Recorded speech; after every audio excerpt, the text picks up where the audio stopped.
A reminder to him, I think, that even great dynasties fall. Why seize Tumbleton? He dares me to rain fire down on a seat that raised my banner. Does he mean to somehow win their support? My purpose is to restore the rightful line to the Iron Throne. It is the will of the gods. Oh my. Welcome back, everyone. It's Charlie. HBO released new House of the Dragon Season 3, Episode 4 footage talking about the Doom of Valyria, the ancient Valyrian freehold, as well as a couple other clips, so we will break it all down. Everybody grab your swords. Rhaenyra is here to give us another history lesson on the ancient Valyrians.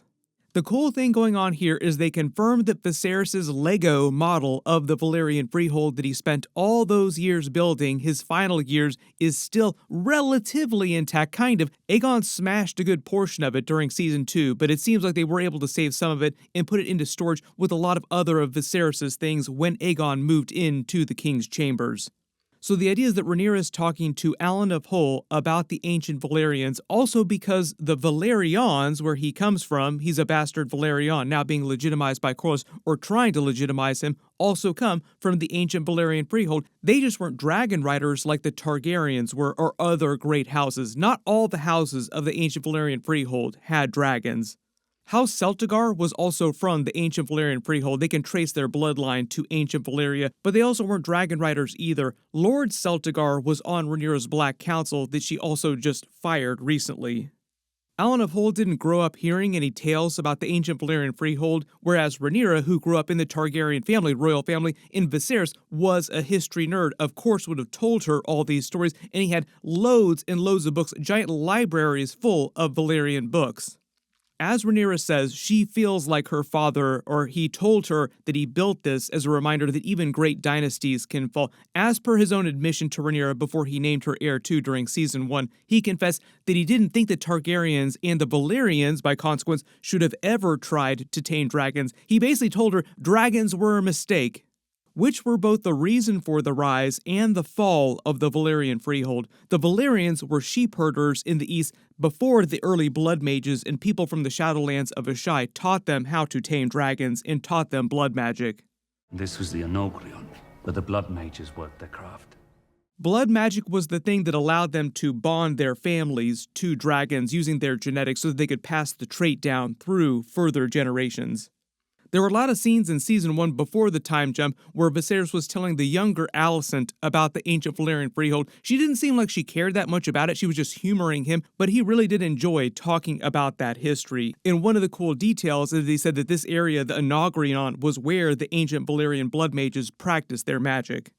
When Rhaenyra starts talking about the actual Doom, the Doom itself was caused by multiple things all happening at the same time. It was no one single cause for the Doom of Valyria. First, the ancient Valyrians had built the freehold around the 14 Flames volcanoes, which at the time they built it had been dormant for a long time, but they were still technically active volcanoes, just at a very low level. And because of the volcanoes, the area was very rich with mineral deposits, which the Valyrians began to overmine, delving too deeply into the volcanoes, destabilizing the geography around the freehold just in general. And when they tamed dragons and the great houses of the freehold began to breed dragons over thousands of years, the population of dragons exploded. They roost in the 14 Flames, the same way that the Dragon Mont at Dragonstone is built into a dormant volcano. If you couldn't tell, all those scenes in Season 2 where you see Rhaenyra feeding up the KFC to Vermithor and the other dragons, like, look at all these people, have a little snack here. This is the reason why inside the Dragon Mont, when they're running around, you see smoke billowing out of the ground all over the place, because they're in an active volcano, technically. It's just that it hasn't exploded in recorded history in a very, very long time, but technically it's still an active volcano. The reason why the dragons roost in the volcano and in the 14 Flames in ancient Valyria is because they like the heat. So at the height of ancient Valyria, you have many hundreds and hundreds of dragons all living at the same time. According to George R. R. Martin, dragons are magical creatures. Their fire also has a magical component, which is why it burns so much hotter than normal fire. So all the hundreds of dragons being active at the same time around the 14 Flames and the Blood Mage's magic having negative side effects on the geography just destabilizes the area even more, so too much power is all concentrated in that area and it causes bad side effects. And at the same time, the other nations in the east the Valyrians had conquered or were in the process of conquering and subjugating turn to their own magical means and solutions for stopping them, like hiring faceless men who killed the blood mages who were keeping the dormant 14 flames from erupting. There are a lot of people that believe the blood mages' magic also kept the area stable, so once you kill them, the volcanoes become active again in a much bigger way, and boom. Leading to all 14 flames erupting at the same time, making the blast 10 times worse, probably more than that, than Pompeii in real life. Nothing to see here, please! Most maesters and other scholars in the present day of Westeros argue that there were multiple causes, so I do believe that all those practical and magical theories are correct as to why the doom happened. And one of the other cool things the show added is that when Viserys was still alive and living in the king's chambers building this Lego set of the Valyrian Freehold, is that he had open books around it about ancient Valyria and the doom of Valyria in particular. The actual book was open to a page about Daenerys the Dreamer having her dragon dream about the doom. Zoom and enhance, this is actually what the page said. Within its shining walls, 20 rival houses vied for power and glory in court and in council, rising and falling in an endless, subtle, often savage struggle for dominance. Rivals saw their fight for Dragonstone as an act of surrender as cowardice. But Lord Aenar's maiden daughter Daenerys, known forever afterwards as Daenerys the Dreamer, had foreseen the destruction of Valyria by fire, which isn't widely known. However, that Daenerys had claimed Balerion the Black Dread, at the time no bigger than a horse, so at the time this is tiny baby Balerion the Black Dread, and they're implying that Daenerys the Dreamer was his first rider. And the passage reads that she had claimed Balerion the night before she had the dream about the doom. When the doom came 12 years later, the Targaryens were the only survivors. Helaena tossed coins to merchants and seamstresses as if they were plentiful. Fixated on perception, she blamed her troubles on her husband. That was Aenar's wife. If she had wanted something to be a new dress, or a jade tiara, or an emerald ring, she would have it. Let us go back and return to that fateful day when Daenerys awoke in her gilded bedchamber shaking. Running swiftly to her mother Helaena, she spoke of what she had seen. Then the right page just reads exactly the same as the stuff that's on the left page, like the exact same passage. So part of the idea is that Viserys was fixated on the long night, the prophecy of the prince who was promised, Aegon's prophecy, the Valyrian dagger, because he passed it on to Rhaenyra, but he was also fixated on the doom of Valyria, dragons in general, Daenerys the Dreamer, as he was building the Valyrian Freehold. So as much as the maesters recorded him as being like the party king, the guy to throw lots of parties all the time, he was walking around with this weight on his shoulders, just thinking about the doom and all these terrible things happening in the future with the long night all the time. Then we get a couple of new clips from episode 4. So one is Tessarion. This is Daeron's dragon. Remember, the real Daeron is still inside Tumbleton. They had that ruse where they sent the fake Daeron with Daemon. In whatever's happening here, it seems like Tessarion is breathing fire on somebody inside Tumbleton, probably when they sack it and they take the city. It is the will of the gods. Not totally sure what's happening here with Ormund Hightower inside the chambers in Tumbleton. He just seems like he's crashing out for some reason, just really pissed off. We get another new scene of Alicent inside the Godswood. Maybe she's with Helaena because it's one of the few places that Rhaenyra said that they're allowed to go inside the Red Keep when they're not locked inside their chambers. We get another scene of Aegon, and he looks very surprised here inside Rook's Rest, and I think the idea is that he's seeing Sunfyre, and the early theory now is that Sunfyre is still alive, and Baela, who was doing the flyby recently in the Blacks, just think that Sunfyre is dead and long in the dying, when really Sunfyre is still alive and just recuperating. So I think we're going to get a big Sunfyre reveal in this episode.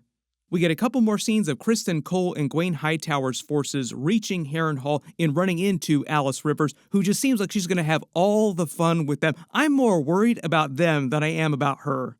You also notice she's wearing more finery, like way nicer clothes, the pendant, than we've ever seen her wear before. So we will see what's going on with that, why she's wearing such nice clothes, and what the pendant is all about, if it's magical, if it has something to do with her plans for Aemond, who's still recuperating from his wound.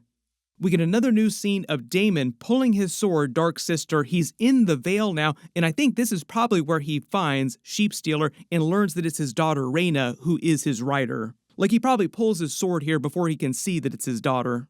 One of the really big things with this storyline is that I think it's going to eventually cause Daemon to sour on Rhaenyra and be a wedge between their relationship because they've been so lockstep the last couple of episodes. Rhaenyra sounds like she's going to want Rhaena's head when she learns that Rhaena is Sheepstealer's rider because she blames Sheepstealer for Jace's death. pretty easy to assume that Daemon is not going to want to hand Rhaena over to Rhaenyra.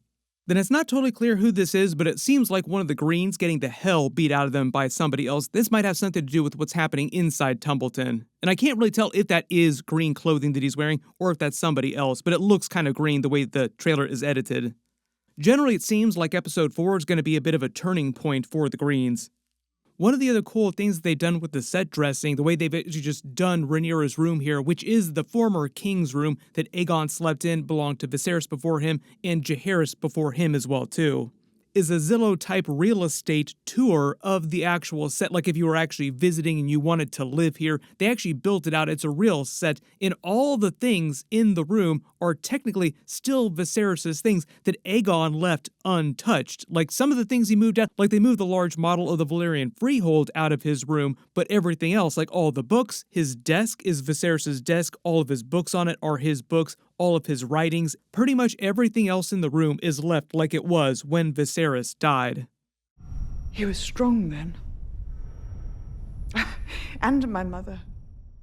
So it brings new meaning to the context when Rhaenyra said in episode 3 she feels like she's surrounded by ghosts while she's in that room, in her father's former room, staring at his former bed too, and also why she has trouble sleeping in it later.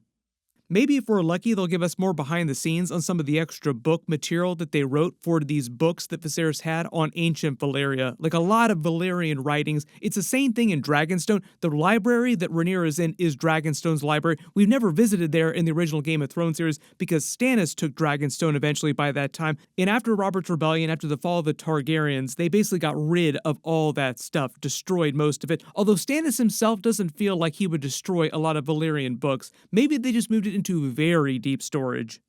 HBO, please release some bonus material books for all that stuff that they developed for the show. It's actual writing, like it's actual passages from that period in ancient Valyrian history, so it would be cool to learn more about that. Everyone post all your reactions in the comments below, and let me know if you wanted to do a TV show or spin-off about ancient Valyria. My full episode 4 video will post Sunday night after they release it, so be sure to enable alerts for my channel so you don't miss that. Everybody click here for that episode. I'll update the link as soon as I post it, and click here for all my other House of the Dragon episodes. Thank you so much for watching, and I'll see you guys in the next one.